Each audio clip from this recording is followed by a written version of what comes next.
2 years ago, I wrote a Medium post about how introverted marketers market anything, when, at that time, I had left my freelance writing business and focused on self-publishing. Without a mentor, it was painful and confusing in a sense where I found myself lost in the middle of abundance, resources, and tools that are available. Remember, at that time. Imagine it took me 2 years to have a clear structure to where my life behind closed doors was going.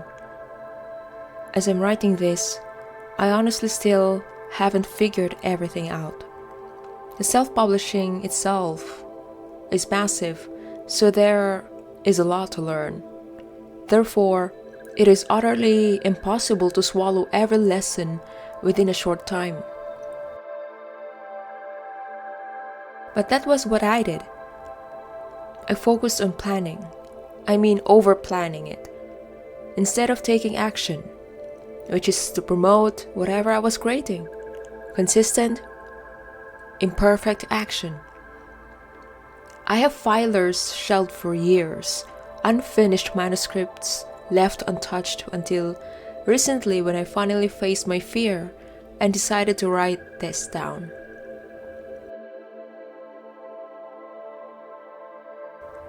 Though in my conscious mind, I think I was confident to market my books and courses, for example, my sub and unconscious beliefs overlap with my actions, which are my decisions.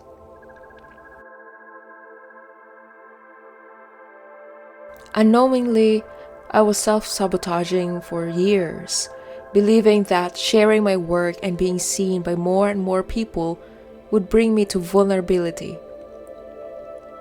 For a long time, I have been running away from taking accountability and responsibility for the decision 10 years ago. At 21 years old, I vowed to write, to speak, and inspire people to build themselves through writing, to repair themselves from the trauma they've been, become better persons themselves. But somehow, I have forgotten that promise because of jumping from one trending topic theme to another, and it's very obvious when I was writing blogs when I started in 2018, fearing that I would lose a lot if I didn't have more. I wasn't firm on what I truly wanted because I didn't know who I was. So I couldn't ever find my niche, I couldn't ever find my genre, I couldn't ever find my passion, my purpose in life. The most profitable niche, you could say, that will work for me. For a decade, I have built platforms, but none of them bring results. My conscious mind couldn't figure out why, but deep down inside me knows why. My constant push and pull with my needs and other people's needs, my work versus distractions, has kept me stuck, holding me back from the best life I already have imagined. It is in my head all the time, but that constant push and pull energy keeps holding me back. And here's why. When my English grade school teacher, Miss Margaret, not her real name, called my name to stand in front of my classmates at that time, I was 3rd grade, I was on the verge of collapsing. Though we were only less than 20 in that class, if I'm not mistaken, I was still, I was still overwhelmed by the number of audience that I have to speak in front of, and it was too much for the young Mecyll. So underneath the chaotic mind, unable to understand what was going on inside her, she only knew that she was in the middle of an intense emotional roller coaster ride. The only reaction she found fit to release such intensity was to sob in front of them, for no reason at all. Like a lost child, she was in disbelief for humiliating herself, for putting herself in such a painful, embarrassing, unforgettable moment in her life. With her own decision, forced but conscious decision. In my naive mind, I had no idea I had an INFJ personality and that I was born with high sensitivity, or people call it as HSP. Given the lack of explanation, that mysterious nuance was once considered highly stupid and unusual compared to most children my age.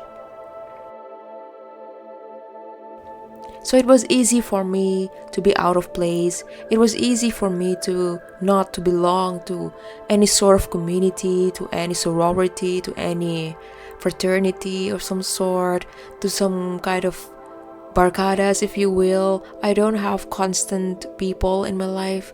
Most people come and go, like river in a summer day. They just go and come and go, just like the ebb of life. So fast forward to now, the current me talking to you. I have been wondering how I survived those moments in my life, especially those times when I managed to lead thousands of people as a student council president, knowing that the two sides of me playing out in my early years of life. I know that I have the power to lead and influence people despite being silent, a lone wolf, if you will, or as others describe me. Those challenging times, honestly, forced me to look deeper into myself, knowing where the line would be crossed and the line where I recognize my limits. So basically, I'm not teaching you what I want you to do without ever acting on them. I'm not teaching you what I don't do myself. And now as a self-publisher, taking you in this experience into account, telling you that there is no sense in extending our social batteries when we know it already is jeopardizing in our well-being, in our mental health, you could say. So last week I joined a free course, and it was a special access that I discovered on Facebook, and they introduced me to different meditation techniques depending on the intention. So while I was doing the Om meditation, I figured out that my constant push and pull is rooted in childhood. It's more than just I didn't like what I do. I didn't like to write for businesses anymore. It was more than that. It goes deep to my soul, to my lack of self-worth. It was as if my voice means lesser or nothing from the rest. As if my presence, my existence, means nothing at all. It is a trauma response to survive the home I grew up in. Sure, as an adult, I have built my website and created many courses, this and that for years, but none of them seem to work for the same reason. From the childhood trauma, it morphed into what I know and consciously know as an adult as fear. Fear of being seen and believing in something that I feel is real and for others is not.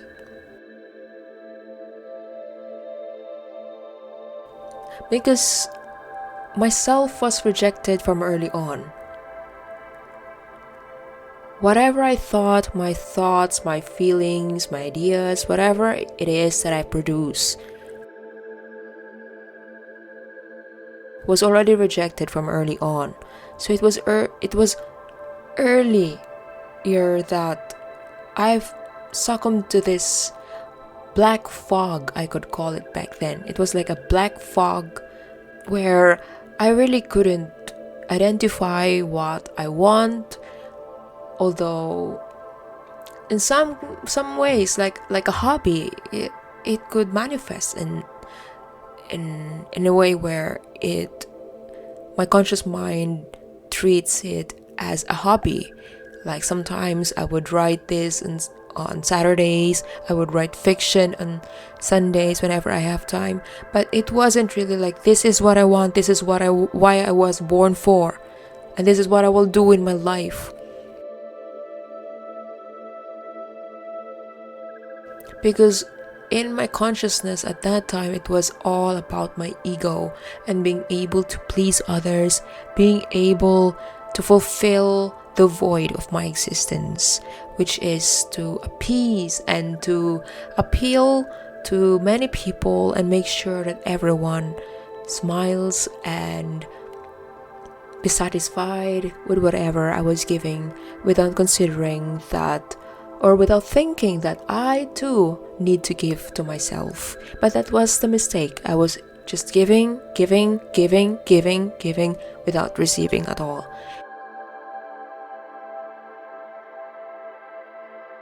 And in the end, I was left with the option to give to myself or not at all.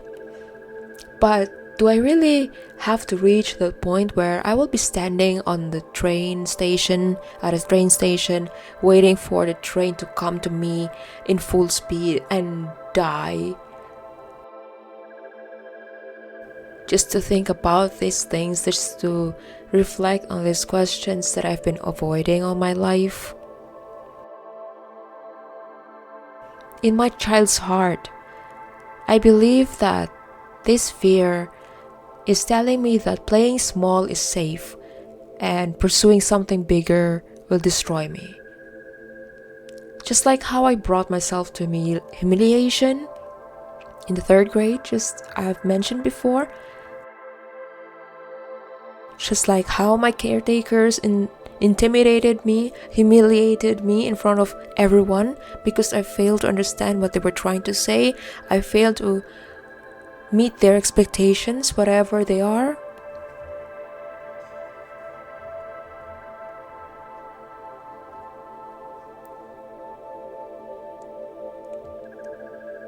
At times I thought, if I hadn't raised my hand, or if I hadn't said something or done something to catch Miss Margaret's attention, I shouldn't have been called to stand up and drown myself in pure mockery. I couldn't forget the time when I was called to stand in front with another classmate. I will call him Darwin. Darwin was, like a typical slow learner in class, and I was like the second in rank. I was the class salutatorian. So you could say like there's, like heaven and earth in terms of ranking difference between me and Darwin.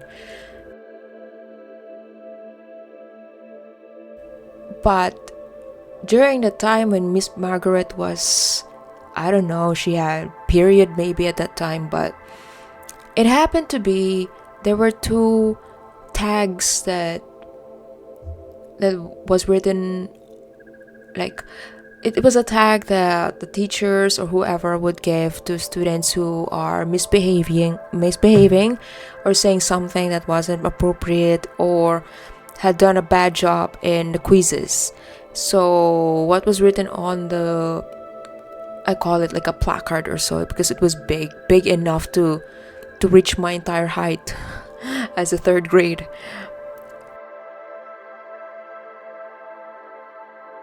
It says, "I'm stupid, I'm sorry, I will not do it again," written in pencil pen, and yeah, it was nicely decorated piece of art. So I wore it with Darwin. Both of us were asked to go downstairs in a quadrangle in the middle of the midday sun.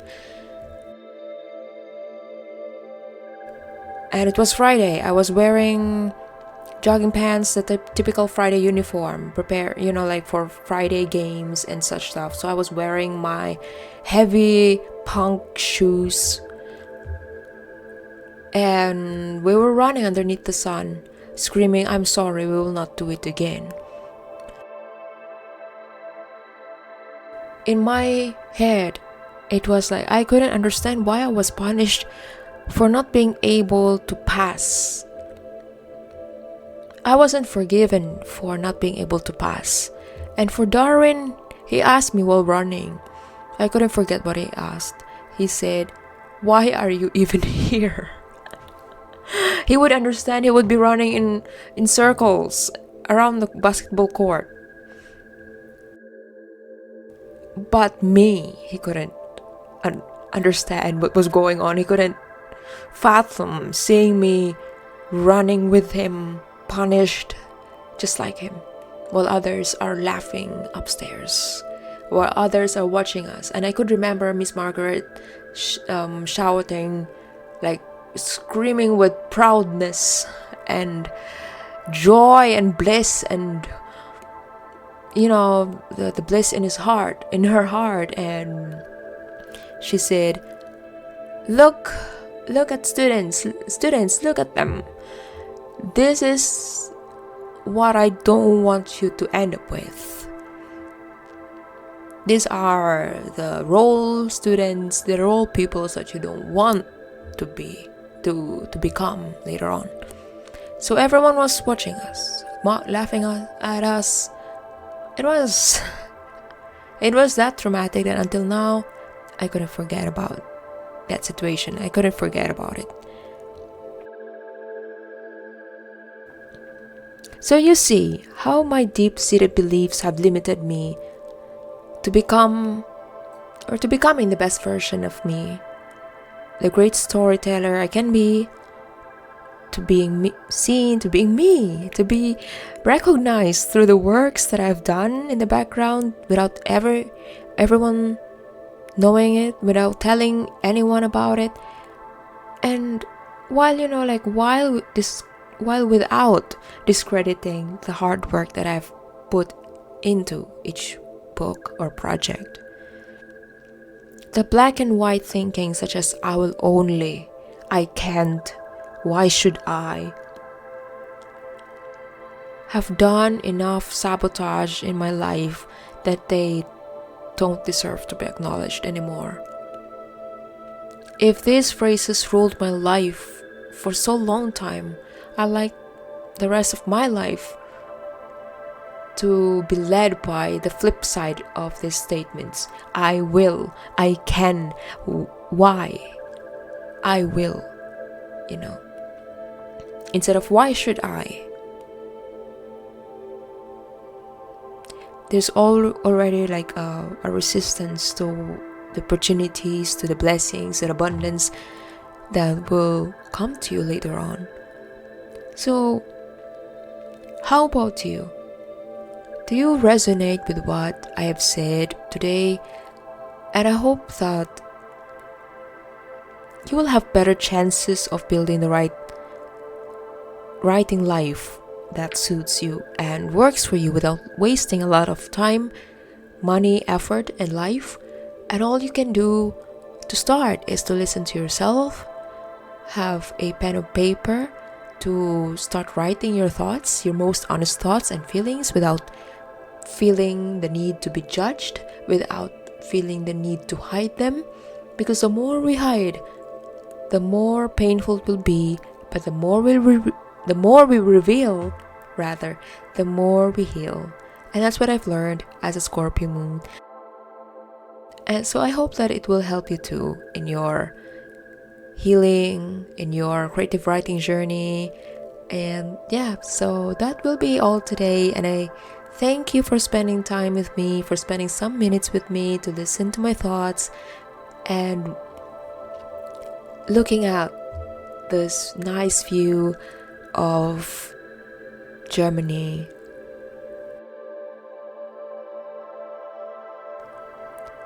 So that will be all today, so see you in the next one. Tschüss!